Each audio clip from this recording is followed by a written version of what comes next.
Hello and welcome. In this video, the IPP Demonstration Sites project will highlight the inclusionary practice of environmental arrangements in early learning, featuring a case study from Edwin Pratt Early Learning Center in Shoreline, Washington.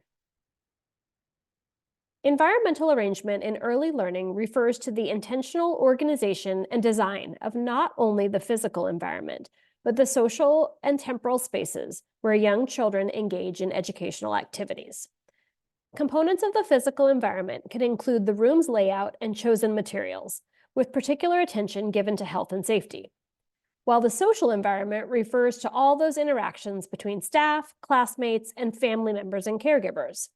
Temporal considerations include the routines, such as arrival and departure and hand washing, and activities presented throughout the day.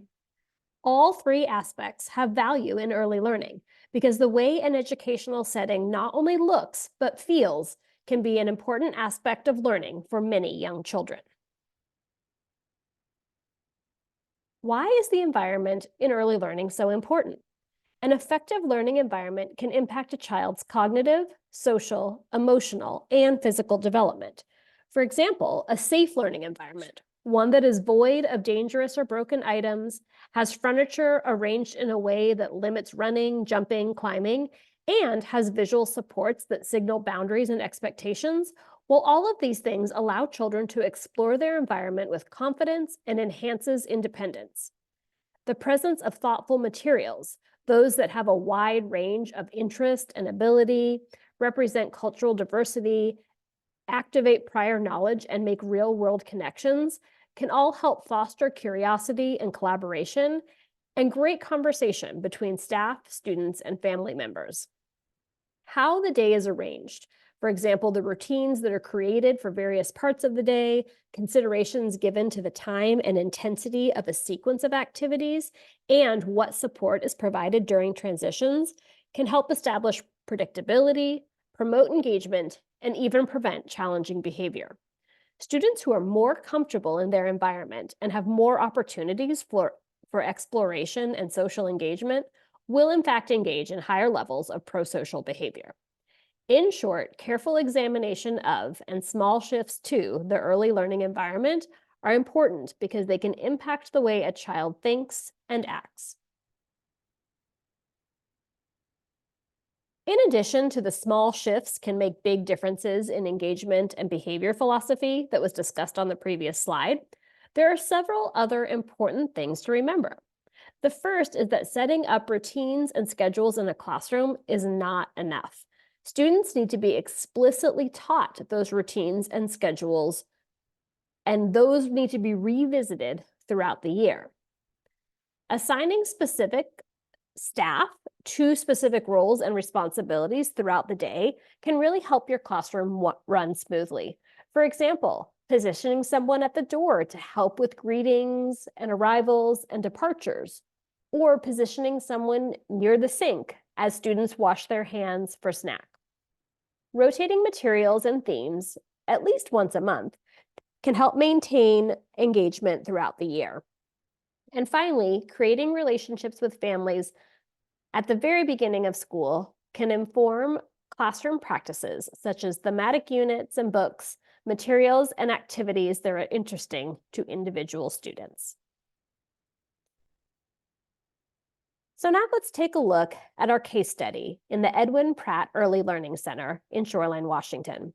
This is a fully inclusive early learning center that supports 4 programs: tuition-based preschool, early childhood special education, Head Start, and ECAP. Every classroom at Edwin Pratt includes students from all of these programs, so they're blended classrooms with a braided funding, fully inclusive model.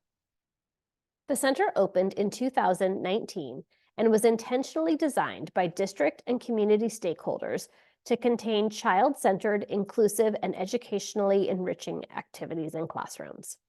Edwin Pratt's classrooms were thoughtfully designed to create a safe learning environment for all students.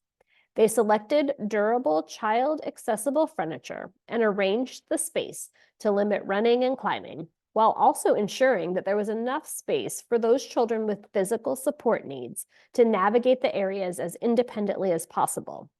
In addition, all classrooms include visual supports that outline how to appropriately use materials, what the boundaries and expectations are for each student, so that they can confidently explore their environment.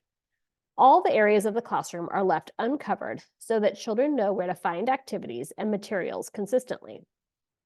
Teachers and administrators at Edwin Pratt thoughtfully selected materials for their use in classrooms.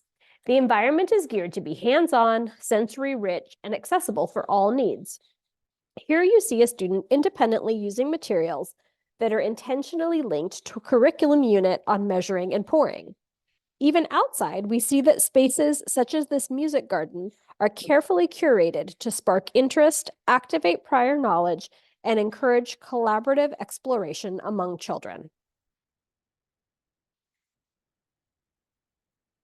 Edwin Pratt's staff also create and teach consistent routines, positive behavioral expectations, and pro-social practices using visual support materials based on the pyramid model.